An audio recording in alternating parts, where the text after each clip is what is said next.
Hey guys, welcome back to another episode of Life with Spike. We're stuck in the van in the rain. Well, we're not stuck in the van, but unfortunately, it's been raining so hard that I don't think I'd really enjoy going out fishing today. And I was actually excited to because I bought some fresh salmon roe.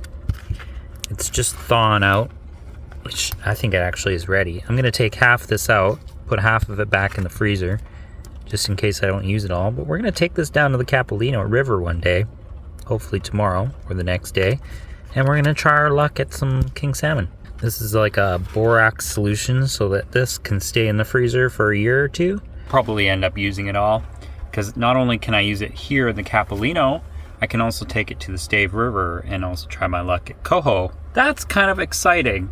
But today in the van, I thought, what kind of stuff I can do to make a video. So today I'm going to discuss 4 things you should think about before you start van life. Before I get into the video, so we're going to take off, we're going to go find somewhere else to park, hopefully with a little bit of shade, so that I can set up the generator because our batteries are getting low. Not like super low, but we're just about 51%. We're dropping to about 11.6 volts, which is pretty low. Now I've ran these batteries down to about 300 amp hours drawn, and we're sitting at about 245. So anytime I can get a chance to make sure that those batteries are topped up and ready to go, I'm going to take every chance I can to make sure that those batteries are topped up. But with this rain, I don't feel comfortable putting my generator out in the rain for 4 to 5 hours. That's just not something I'm prepared to do because I can't afford to replace the generator. So we're going to go find somewhere safe and convenient that I can pull the generator out for 4 or 5 hours and get it running, start it and going without bothering a bunch of people, businesses and stuff. Like I could pull out in the front Walmart and just pull the generator out and leave it running for 4 or 5 hours, no problem. Nobody would say anything. I just don't feel comfortable enough doing that. We're going to discuss that in a little bit. But first, let's go get the van started. We're going to take off. We're going to move on to the next location. We're going to find somewhere to park. And then we'll discuss 4 things that you guys should consider before you start van life full time. Okay guys, we'll see you guys down the road.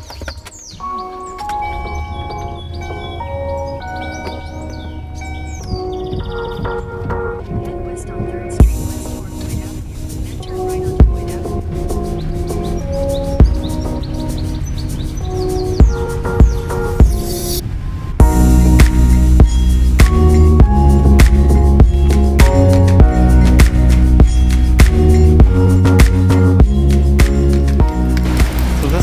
This is the place that I was thinking about, whether I stay here or not, which is completely fine. But we're literally under the Highway 1 bridge, and this is like one of the only places I can think of that I can get the generator out in the rain. So yeah, I'm gonna pull it out, set it up here. It is super dark here. I'm sorry. Yeah, this is what you gotta do. This is what you got to think about when you're living full-time in a van. Pop a sweater on because it's a little chilly out. So yeah, we're going to start the generator.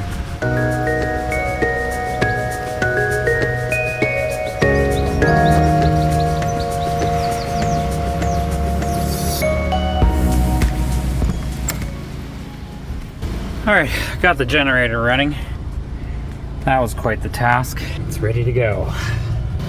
So not only do I have to make sure that it's locked to the van, it's got a lock on it, I've got to make sure it's locked to the cargo carrier. Gas tank, generator, gas tank is all locked to the van.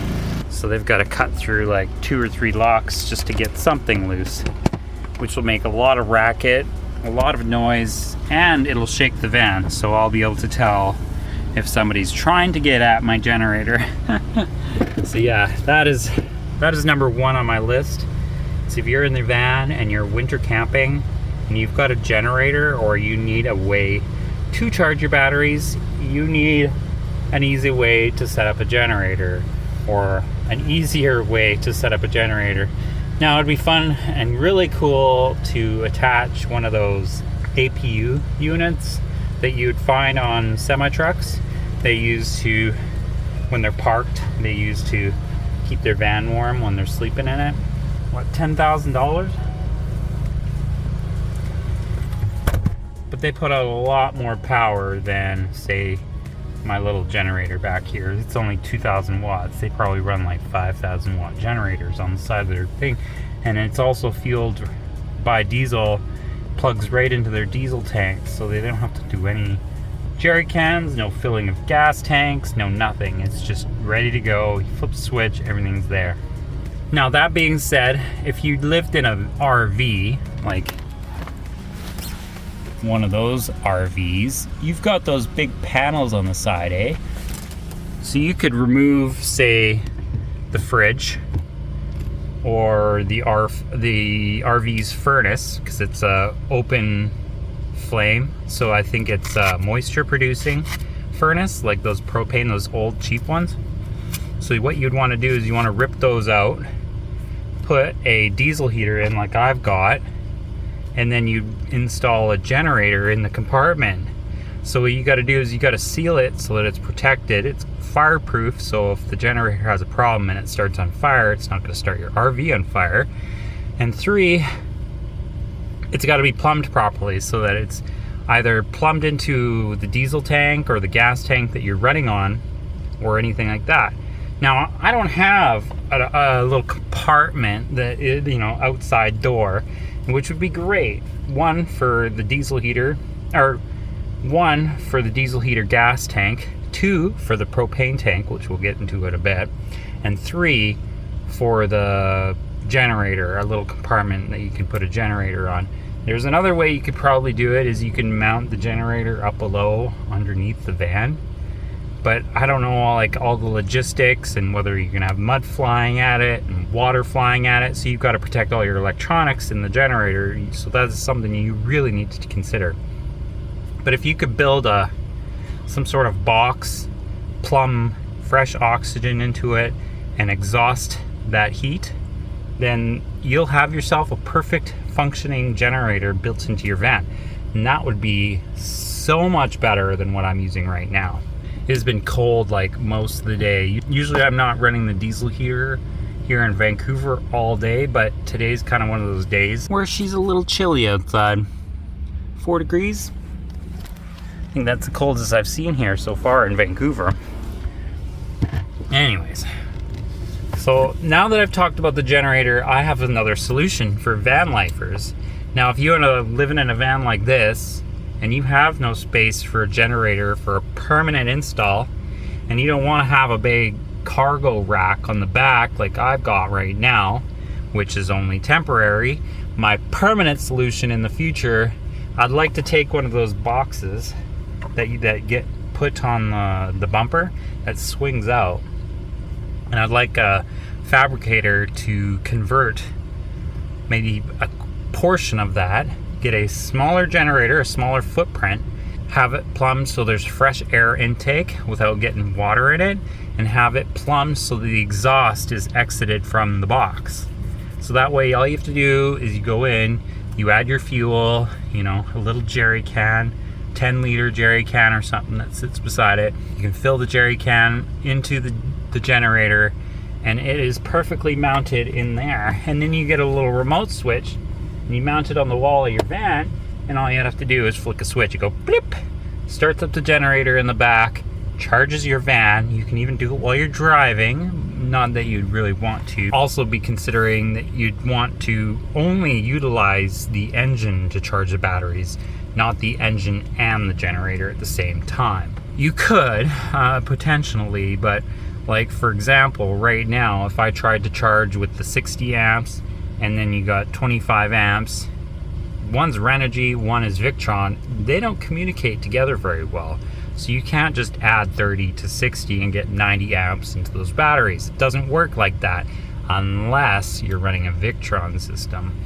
Now, I would like to replace the DC to DC charger with a Victron system, but I built it so that I could run 60 amps, and then whatever's on the roof from the sun gets charged into there. So I'm running maybe 100 amps total, and I'm pretty well capable of taking in 120 amps of power. That's what the batteries can take in, as long as each one is individually charging. But that is one thing you really need to consider, is where to put the generator, whether you're using it for van life, and if you've got enough solar in the winter to even power everything you have, which I don't. I've got to charge my batteries every 3 days on the generator, or I need to drive probably 2 to 3 hours per day to keep those batteries topped up. Another really good thing you need to consider. And I've been talking about the diesel heater and how it's great in keeping me warm, and it is super fantastic, and I wouldn't replace it with anything in the world. Maybe a smaller one, but I always considered the fact that I would like to take this van straight into, you know, really cold weather someday, and I would like a way to keep warm. So if I'm in minus 20, minus 30 weather, this heater should keep me warm all night. Whether or not it's on full volume or full, you know, blast or anything like that, or I've got to, you know, close my vent up a little bit more. I don't know. I haven't taken this van into cold weather yet, but it is prepared for cold weather. Now, the reason I'm bringing up the diesel heater is that I really, really, really wish I would have put in like a little cubic stove or something like that. Now, I could not figure out where to put it inside my van. It just didn't compute. There was just no way I could have done it. Just because the solar panels pretty well end here, so the only access to the roof is from here to here. So right here, this is the only access to the roof I have to get a pipe straight up and out, away from the solar panels, away from the cargo box. I just couldn't figure it out. I couldn't do it. If you're actually right now building out your van, see if you can put that wood heat inside your van. The reason I say you should always have some other way to heat your van is because if I run out of diesel, I've got to go fill my tank. If I run out of firewood, I could just go anywhere in the bush, pull up my chainsaw, cut up a couple logs, cut them up, and I've got free heat. Now, if I was running this diesel heater every single day, it would cost me at least $3 to $4 per day. Now that adds up pretty quick. That's, you know, $40 in 10 days. That's $120 a month that you've got to consider. So if you're saving money, trying to pay off your debt, you may want to consider wood heat in your van. Now, I'm not taking my diesel heater out, and I'm not installing wood heat, unfortunately. If I could, I would, but I'm not, because my van's complete. It's done. I'm really happy with my van. It's very comfortable, and that's pretty well why I'm living here in Vancouver, so that I don't have to run that heater 24 hours a day. I can run it, you know, say 6 hours a day, turn it on, warm up the van for 5 minutes, turn it off. And it usually stays pretty warm in here for, you know, 2-3 hours. And if I'm like cold, I'll just put on a sweater, and then, you know, when it's time to turn on the heater, I take the sweater off, and then when it cools down, I put the sweater back on, kind of thing. Like, it's just this like ever revolving. Now, there's another way you could do it. I could just stay under the blanket all day and just watch Netflix, and I wouldn't have to turn on the heater until it, you know, drops to like, say, you know, 10, 12, maybe 14 degrees inside the van, and I would still be comfortable under those blankets, which is another reason also why I'm living here, is I can lay under those blankets when it's 10 degrees outside without the heater running, and I could live comfortably without running $4 a day into that diesel heater. Right now, I can probably get away with $1 to $2 a day. Right now, it's cold out, so it's running a little bit longer. But in the next few days, when the weather warms up a little bit, I don't have to run that heater as much. So if you're planning out your van build, heat. Wood heat is ideal. Number 3, propane. Now, I decided I was just going to go a cheap way, run a propane tank right inside my van. Does it work? Yes, it works. It's great. If I want anything behind here, because there's a bunch of stuff underneath, like extra cups, you know, some food, storage like that, extra bags, you know, things that I may need, but I don't need every day, you know what I mean? Like, so if there was any chance that I could switch that out, propane tank, and mount that on the roof, I totally would. Now, I was trying to look up and research like propane fittings and how to, say, mount a coupler or a splitter or something like that, so that I could seal it in the van, attach a hose to the top to the propane tank, and then from here attach another hose to the propane stove.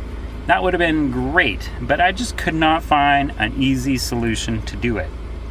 There probably is, and you'd probably want to hire like a gas fitter, somebody who works, with propane or natural gas, who knows the fittings, the brass fittings, and all that fun stuff, and just hire them and do it. The reason I say that is because it's kind of in the way.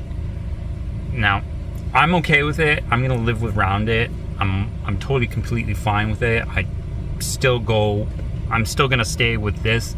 The reason why I'm gonna stay with it is because I've got a propane gas detector. So if this leaks, I'll know, because that sound is annoying, loud, and obnoxious. And I've tested it, it works.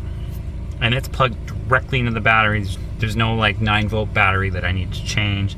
So that propane gas detector will always be running at all times. It'll warn me in case there's any propane leaks, things like that. But now, the reason I bring up propane and how you should be planning around your kitchen and what you should do for fuel source, I know a few people that I watch on the YouTube that just buy little 1-pound tanks, and they're just disposable, and I'm not a big fan of throwing empty propane tanks out just because you used them for 5 minutes and are empty.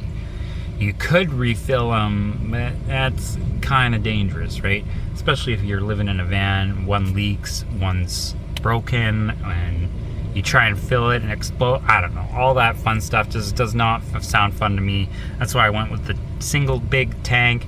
This thing will last me almost 2 months, sometimes even longer, depending on how much you use it. I've also got a 5-pound tank in the front seat full. For when this one empties, I can swap it out for a smaller tank. I was debating on whether I should get another 5-pound tank and get rid of this 13-pound, or just use this for camping for something else. I could use this 13-pound tank for like the Blackstone grill or something like that. So I'm not gonna sell it, but that gives me the opportunity to show you guys this little funky doodad. This is an underslung propane tank that you mount on the bottom side of your vehicle, and it basically comes with all the fittings that you need, or you might need to buy a few more fittings, but basically you undermount it on your van and you run the pipe straight through the floor. You seal up the pipe, the floor fitting, and then you've got yourself propane fitting. And you could easily plumb it to a stove like this, or have one of those ingressed, have one of those like ingressed propane stove that sit inside, that you'd buy from like the RV store, similar to when you'd find in an RV. Now that would be ideal. That would give me an extra few inches of space, and I could see inside my pot. I just didn't plan it. I just went with a cheap option. This was easy. This was $100. Screw to the table. It was done. Easy, simple. If it breaks down, I can replace it, no problem.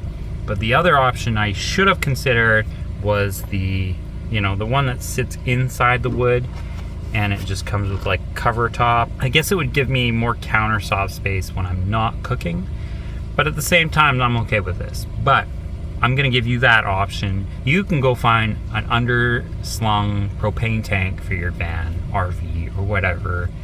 It's pretty well basic. It just bolts up, plumb it through your van, get yourself an RV stove, so that way if it breaks, you can just go to any RV place here in Vancouver, any town should have the replacement parts for you to fix those stoves.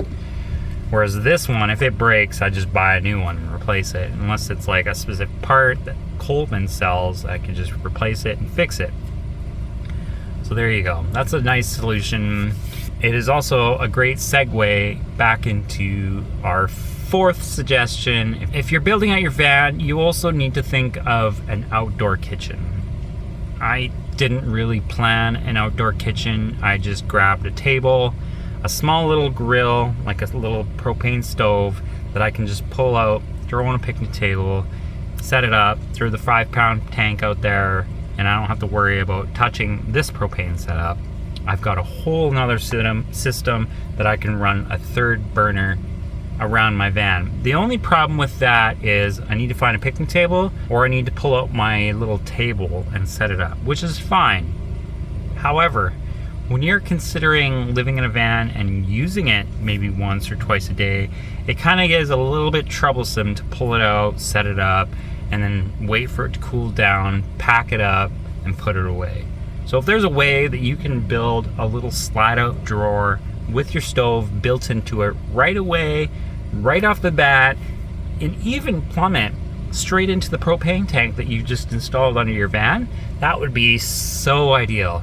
Having the drawer that you can just pull out, lift the lid, turn on, throw the frying pan on, oh, that would be so much better. Maybe I'm just lazy, but when you're using it once or twice a day and you want to cook outside, that is something you may consider to be a huge bonus inside your van. Because right now, as it stands, if I'm cooking in my van every day, I've got to consider cleaning this a lot, and it's dirty. So there's the vent cover up top, and I've got to take this fan out, the blade, reach up there. I've got to scrub all of the roof cover, the plastic cover. It's disgusting. It's covered in grease and disgusting everything, sweat, like everything gets sucked through that. I leave that fan on like almost 20 hours a day or more. 24 hours a day, it's on. There's not very many times I'll turn that fan off, because I've noticed if you leave it on, it reduces the condensation on the front windows, so it doesn't look like there's somebody living in the van. Especially if it's raining, you've got moisture, you've got condensation everywhere.